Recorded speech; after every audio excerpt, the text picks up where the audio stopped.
பீஸா ஆக்சுவலாக இதை பார்த்தோன்னே ஒரு எண்ணம் வந்துச்சு.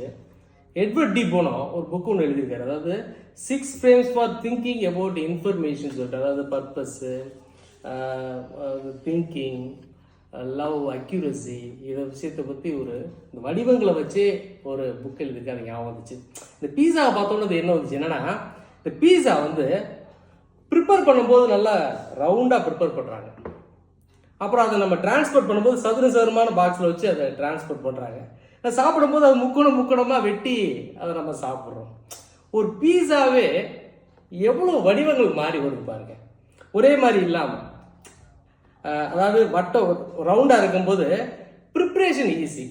நல்லா அந்த அந்த சீஸு, அந்த முக்கியமான பொருட்கள்லாம் நல்லா ஈவனாக டிஸ்ட்ரிபியூட் ஆகி அதை ஈஸியாக ப்ரிப்பேர் பண்ண முடியும்.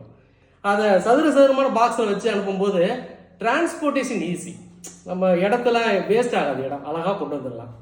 அப்புறம் முக்கணமாக பண்ணும்போது சாப்பிட்றது ஈஸி, எடுத்து அழகாக அப்படியே ஈஸியாக சாப்பிட்றலாம்.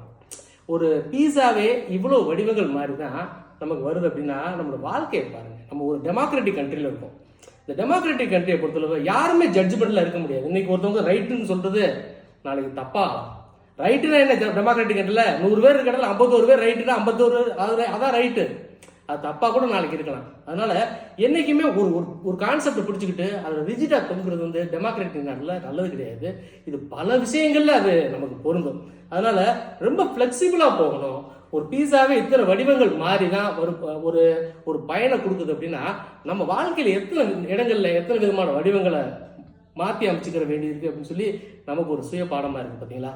அதான் இது சொல்லணும்னு ஆசைப்பட்டேன். இந்த ஞாயிற்றுக்கிழமை ஏன்னா சாமி மாலை போட்டு பீஸாலாம் சாப்பிடும்போது வெஜிடேரியன் பீஸா தான். அனைவருக்கும் வாழ்த்துக்கள், வணக்கம், வாழ்க வளமுடன்.